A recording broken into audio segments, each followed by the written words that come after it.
High, welcome to the maths for mother. आजचा आपला topic आहे प्रॅक्टिस सेट 10. त्यातले 2 क्वेश्चन्स आपले राहिलेले होते, तर ते कंप्लीट करणार आहे पहिल्यांदा आपण. That is first question 5. Write 5 pairs of 2 prime numbers from 1 to 50. 5 pair लिहायचे आहेत आणि ट्विन प्राईम नंबर्स आहेत. ट्विन प्राईम नंबर्स म्हणजे काय आपल्याला माहिती आहे, पण ट्विन म्हणजे काय? ट्विन म्हणजे that the difference between 2 numbers is 2 prime number is 2. दोन नंबर्समधला डिफरन्स, दोन प्राईम नंबरमधला डिफरन्स हा 2 पाहिजे. सो पहिला, so we are going to start from the 1 is not prime number, composite number. 2 is a prime number but it is also even number. आणि after that त्याच्यानंतर येणारे 2चा डिफरन्स असणारे सगळे इव्हन नंबर येणार आहेत, म्हणून 2 नाही. Then yes 3. पहिला प्राईम नंबर आपल्याला असा मिळाला 3, आणि 3चा नंतर 2चा डिफरन्स घेतल्यानंतर आपल्याला मिळणार आहे 5 प्राईम नंबर आहे का? येस. 3 and 5 दोन्हीमध्ये डिफरन्स आहे 2 and both are the prime numbers. So first pair is a 3, 5. आता 5 हा प्राईम नंबर आपण मनात पकडायचा आणि पुढचा शोधायचा. 5 त्याच्यानंतर 2चा डिफरन्स टाकायचा आहे. 2चा डिफरन्स टाकल्यावर 5, 7. So 5, 7 is the another twin prime number for us. आता 7 पकडला बघा. 7 नंतरचा 2 डिफरन्स घेऊन घेतला 9, पण 9 इज नॉट प्राईम नंबर, म्हणून आपण 7 ला सोडून देणार.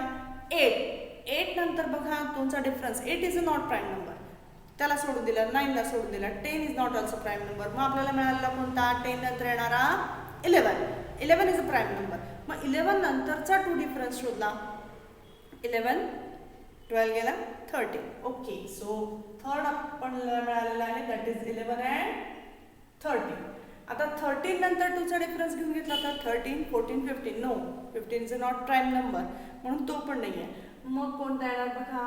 That is 16 is even number. 17 yes, it's a prime number. मग 17 नंतर 2चा difference that is 19. Yes, we are getting here 17 and 19. 1, 2, 3, 4. मी जादाचे म्हणून एखादी जास्त घेणार आहे जर असेल तर पॉसिबल. 19 नंतरचा 2 नंतरचा difference that is not prime number. 21. So 22 is a even number. 23 बघा. So 23, 25 no, not it is not. 24 नाही, 25 नाही, 26 नाही, 27 is also not prime number. 29 yes, 29 is a prime number. So 29 and 31. 29 नंतर येणारा 2चा डिफरन्स सोडून 31. Next question आहे. Here we complete our this 5 pairs. 1, 2, 3, 4, 5 are there. Question 6. Which are, आता 31 नंतर आहेत का? मे बी असतील, मी शोधायला गेलेले नाही, 5 सांगितलेले आहेत. तुम्हाला पाहिजे तर तुम्ही शोधू शकता. बघा बरं, लक्षात येत असेल तर 31 नंतर 32 नाही, 33 नाही, 34 नाही, 35 नाही, 36 नाही, 37 आहे. मग 37 2 प्राईम नंबर, 2 नंतर सोडून 39 येतो का टेबलमध्ये कुठल्या? येस, येतोय. मग 39 पण येणार नाही आहे. मग 41 नंतर 41 इज अ प्राईम नंबर. 41 नंतर 2 डिफरन्स 42, 43. बघा 41, 43 कुठल्या टेबलमध्ये येतो का? 41 येतो का? असेल तर नाही. 41 आणि 43 is a twin prime number घेऊ शकतो आपण.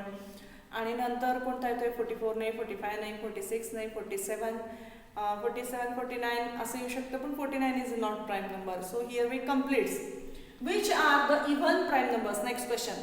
इव्हन आणि प्राईम दोन्हीही पाहिजे आपल्याला, तर we have to start from the first and second. 1 हा काही आपण धरणार नाही. मग 2 is a prime number as well as even number. बघा, so 2 is even as well as prime number. त्याच्यानंतर येणारे सगळे नंबर्स इव्हन नंबर्स आहेत, 2 न डिव्हाइड होणारे नंबर्स आहेत, म्हणजे 2, 4, 6, 8 दॅट इज, आणि इव्हन असणारे. मग 4 ला जर 2 न डिव्हाइड होतोय तर आपण त्याला प्राईम नंबर म्हणू शकत नाही, म्हणून कोणतेच नंबर असे येत नाहीत accept 2. So 2 is even as well as prime number. Here we complete our practice set 10. Now we are going to see our next concept, that is factorizing a number into its prime factor. Okay, factorizing a number into its prime factor म्हणजे काय? Factorisation म्हणजे आपल्याला त्या नंबरचे थोडक्यात मल्टिप्लिकेंट form काढायचे आहेत आणि प्राईम नंबर प्राईम फॅक्टर म्हणजे काय again we are going to factorize it up to the prime number. जोपर्यंत प्राईम नंबर येत नाही तोपर्यंत फॅक्टरायझेशन करणार आहोत. सो इकडचं तिकडचं काहीतरी आपण नंबर शोधण्यापेक्षा I am going to directly start the practice set 11.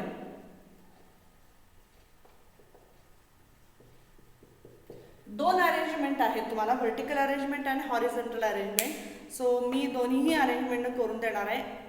2-3 examples. Afterwards we are going to solve by one method. So त्यातला पहिला आहे प्रॅक्टिस सेट 11 मधला फर्स्ट वन आहे, दॅट इज 32. दोन्ही अरेंजमेंट दाखवते मी, vertical as well as the horizontal. So first of all we are going to see the horizontal arrangement. आडवी, horizontal म्हणजे आडवं आणि व्हर्टिकल म्हणजे उभं. तर 32चे पहिल्यांदा आपण फॅक्टर्स काढूया. छोटे नंबर्स असतील तर काय करायचं, तर आपल्याला जो पाढा आठवतोय, जो टेबल आठवतोय तो पटकन लिहून टाकायचा. मला इथं 32 सापडल्यावर 4 8 32 म्हणजे 4 8 जा 32 हे सापडलं. सो 4 8 म्हणून मी 4 and 8 ह्याचं factors 4 multiply by 8 is equal to 32 हा पहिला लिहून टाकला. मग त्याच्यानंतर 4 हा कुठल्या टेबलमध्ये येतोय का, 4 हा कुठल्या टेबलमध्ये येतोय का, येस तो येतोय. प्रत्येक नंबर कुठल्या टेबलमध्ये येतोय का किंवा त्याचे मल्टिप्लिकेंट सापडतायत का आपल्याला ते बघायचे आहेत. 4 हा कुठल्या ह्याच्यामध्ये येतोय बघा, 2 2 जा 4 म्हणून मी 2 मल्टिप्लाय बाय 2 4चं लिहून टाकलं. नाव अबाउट 8चं लिहायचं आपल्याला. 8 बघा कोणत्या ह्याच्यामध्ये आठवतोय, येस मला मिळतोय.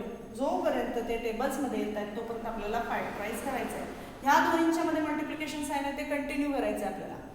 8 4 2 जा 8. नेक्स्ट आता अजून कुठल्या नंबरचं राहिलेलं आहे का बघा, ज्याचा आपल्याला 2 भाग किंवा कुठल्या तरी टेबलमध्ये सापडतोय. हो मला हा 4 सापडतोय. बाकीचे सगळे मी तसेच लिहून घेते. या 4चं फक्त मला मल्टिप्लिकेशन सापडतंय ते मी लिहून घेणार आहे, दॅट इज 2 मल्टिप्लाय बाय 2. बघा बरं आता हे कुठल्या टेबल्समध्ये येत आहेत का, नाही येत आहेत. मग ह्यालाच म्हणायचं factorizing a number up to its prime factor. Prime factor म्हणजे काय, हा प्राईम नंबर आलाय, जोपर्यंत शेवटी प्राईम नंबर्स येत नाहीत तोपर्यंत आपल्याला फॅक्टरायझेशन करायचं आहे. This is the horizontal arrangement. ही हॉरिझॉन्टल अरेंजमेंट आहे. And now we are going to see the vertical arrangement. Vertical arrangement म्हणजे काय करायचं आहे, आपण डिव्हायडेशन शिकलोय बघा, आठवत असेल तर बघा मी अशा पद्धतीने मुद्दाम दाखवते आहे. डिव्हायडेशन शिकलोय. मग कोणत्या नंबरनं पहिल्यांदा कोणत्या टेबलमध्ये येतंय, कोणत्या टेबलमध्ये येते त्या टेबलमध्ये आपण सुरुवात करायची. पण if it is from the smaller number then it is easy. Vertical अरेंजमेंटमध्ये जर स्मॉलर नंबरपासून स्टार्ट केलं तर खूप सोपं आहे. मग हे आपण असं केलं होतं त्याच मेथडला थोडंसं बदलायचं आहे आपल्याला आणि असं करायचं आहे. मग इथं 4 न घातला तर चालतं का, चालतोय, काही हरकत नाही आहे. आपल्याला प्राईम फॅक्टरपर्यंत घ्यायचं आहे पण तरी सुद्धा आपण छोट्या नंबरपासून स्टार्ट केलं तर सोपं जाणार आहे. सो सी मी इथं मला 32 म्हणजे इव्हन नंबर सापडतोय, युनिट प्लेसला 2 आहे म्हणजे इव्हन नंबर आहे म्हणून मी स्टार्ट करते 2 पासून. आता डिव्हायडेशन केल्यावर आपण आन्सर वरती डोक्यावरती लिहितो तो क्वेश्चन, तो आपल्याला खाली लिहायचा आहे बघा. 2 1 जा 2 रिमेन्स 1 अँड 2 6 जा 12 म्हणजे 16 2 जा 32. परत मला 2 ने डिव्हाइड करता येते. मग मला 8 2 जा 16 हे माहित आहे. 8 2 जा 16 ते माहित आहे. परत मला 2 ने सापडतंय बघा 4 2 जा 8 4 2 जा 8 किंवा 8 divide by 2 4 16 divide by 2 8 32 divide by 2 16. म्हणजे या दोन्हींचं डिव्हायडेशनचं आन्सर आपल्याला खाली द्यायचं आहे. लक्षात ठेवलं की सोपं जातं. ओके 2 2 जा 4. ओके आता तुम्ही म्हणाल मॅडम संपलं की इथं 2 आले की आपल्याला प्राईम फॅक्टर नाही. इथं जोपर्यंत 1 येत नाही तोपर्यंत 1 जोपर्यंत येत नाही तोपर्यंत आपल्याला करायचं आहे. सो 2 1 जा 2 आला का आपल्याला इथे, येस. मग इथे पण एक लिहिला की स्टॉप करता येईल आपल्याला. ओके सो आता ह्या व्हर्टिकल अरेंजमेंटमध्ये आणि हॉरिझॉन्टल अरेंजमेंटमध्ये काय आलेलं बघा इथे 1 2 3 4 5 टाइम्स 2 आलेला आहे. इथे सुद्धा 1 2 3 4 5 5 times 2 आलेला आहे, म्हणजेच 32 up to prime factors 2 multiply by 2 multiply by 2 multiply by 2 multiply by 2, 5 times 2. बघा लक्षात आलंय का? Now we are going to solve the next. आता आपण पुढचं सॉल्व करणार. Our next example is 57. Second example that is 57. आता 57 चे फॅक्टर्स करताना हॉरिझॉन्टल आणि व्हर्टिकल दोन्ही अरेंजमेंट आपण करणार आहोत. 57 इक्वल्स टू 57 कुठल्या टेबलमध्ये येतोय का? बघा पाढे पाठ असेल तर लक्षात येणार आहे. दॅट इज 19 3 जा 57. 19 3 जा. अरे छान, पण 19 आणि 3 दोन्हीही कसले फॅक्टर्स आहेत? कसले आहेत? प्राईम फॅक्टर्स आहेत. इथून पुढे काही करायची गरजच नाही आहे आपल्याला, कारण की इथून पुढे 19 कुठल्याही टेबलमध्ये येत नाही, 3 पण कुठल्याही टेबल येत नाही. इथे आपला पार्ट कंप्लीट झालाय. For the vertical arrangement see here, आपण पहिल्यांदा कशाने डिवाइड करू शकतो? जर छोट्या नंबरपासून स्टार्ट करायचं म्हणून मी सांगितलंय 3. आता 3च का घेतला? 3चे टेस्ट ऑफ डिव्हिजिबिलिटी आठवत असेल तर 9 + 5 किती येतात? It's a 15. 15 हे 3च्या टेबलमध्ये येत आहे, तर म्हणून आपण 3 ने स्टार्ट करूया. मग किती येणार बघा? 3 1 जा 3. सॉरी 59 लिहिलं मी, 57 आहे. सॉरी 57. ओके. येस इट्स अ 57. चुकून मी 15 म्हणलं मगाशी. 7 + 5 12. सो 3 ना 3 1 जा 3 रिमेन्स and 3 9 जा 27. सो 19 1 जा 19 मिळालेलं आहे. सो 57 चे फॅक्टर्स आले 19 multiply by 3. So here we completes our second example.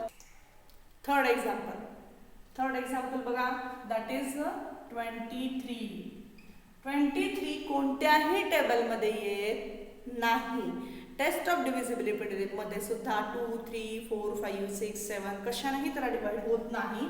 So it is very simple. That is 23 1 जा 23 and these are the prime factors for this. So up to third example we have completed here. आपण third example complete केलेला आहे. From the next video we are going to consider other examples, remaining examples from this practice set. जर आवडलं असेल तर like करा, share करा, subscribe करा.